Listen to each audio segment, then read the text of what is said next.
ಇದರಲ್ಲಿ ಏನಂದ್ರೆ ಒಬ್ಬ ಮನುಷ್ಯ ಕ್ರಷಿಂಗ್ ಮಾಡ್ತಾನೆ, ಕಪ್ ಕೊಡ್ತಾನೆ ಒಬ್ಬ, ಬೇರೆ ಎಲ್ಲ ಆಟೋಮೇಟೆಡ್, ಎಲ್ಲ ಬಂದು ಒಲೆಗೆ ರಚ್ಚು ಹೊಂಟೈತದೆ, ಯಾರು ಬೇಕಿಲ್ಲ. ಒಬ್ಬ ಅಡಿಗೆ ತೆಗಿಯೋನು, ಒಬ್ಬ ಹೆಲ್ಪರ್. 100 ಜನ ಇದ್ರೆ ಡೈಲಿ 10 ಟನ್ ಆರಾಮಾಗಿ ಹೊಡಿಬಹುದು. ಸ್ವಲ್ಪ ಎಫರ್ಟ್ ಹಾಕ್ತೀನಿ ಅಂದ್ರೆ 4 ಜನ ಮಾಡಿಕೊಂಡು 15 ಟನ್ ಹೊಡಿಬಹುದು. ಈಗ ಸಾಮಾನ್ಯದಲ್ಲಿ ಒಂದು ಕನ್ಫ್ಯೂಷನ್ ಏನಂದ್ರೆ ಅಲ್ಲಿ ರೈತರಿಗೆ UP ಗಾಣದಲ್ಲಿ ಮಾಡ್ಕೊಂಡ್ರೆ ಕ್ವಾಲಿಟಿ ಹಾಳಾಗುತ್ತೆ ಅನ್ನೋದು ಒಂದು ಪ್ರಶ್ನೆ ಇದೆ. ಅದಕ್ಕೆ ಈ ಮೆಥಡ್ ಅಲ್ಲಿಗೆ ಇದು ಬಂದು 3 ಪ್ಯಾನ್. ಇದು ಮಂಡ್ಯ ಸ್ಟೈಲ್. ಇದು UP ಸಿಸ್ಟಮ್ ಇಲ್ಲ, ಇದಕ್ಕೆ ವಾಲ್ ಇದೆ. ಇಲ್ಲಿ ನೋಡಿ ನೀವು, ಇದು ವಾಲ್ ಸಿಸ್ಟಮ್.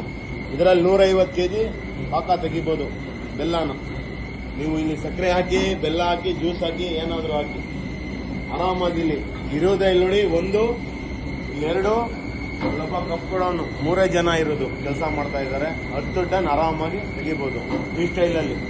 ಇವೆಲ್ಲ ಗೇಜ್ ಕಮ್ಮಿ, 3 ಪ್ಯಾನ್ ಇದೆ, ಆರಾಮಾಗಿ ಸಫಿಷಿಯೆಂಟ್ ಆಗಿ ಕೆಲಸ ಮಾಡ್ತದೆ, ಏನು ತೊಂದರೆ ಇಲ್ಲ.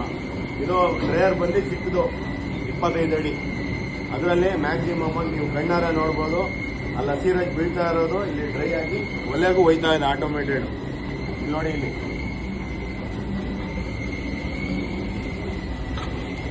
ಒಲೆಗೂ ಹೋಯ್ತಾ ಇದೆ.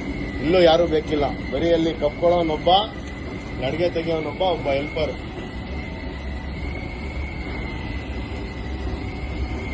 ಇಲ್ಲಿ ಪಾಕ ಬರ್ತಾ ಇದೆ ನೋಡಿ. ಈಗ ಇನ್ನೊಂದು 2-3 ಮಿನಿಟ್ಸು ಪಾಕ ಬಿಡ್ತಾರೆ ಫ್ಲಾಟ್ ಮೇಲೆ.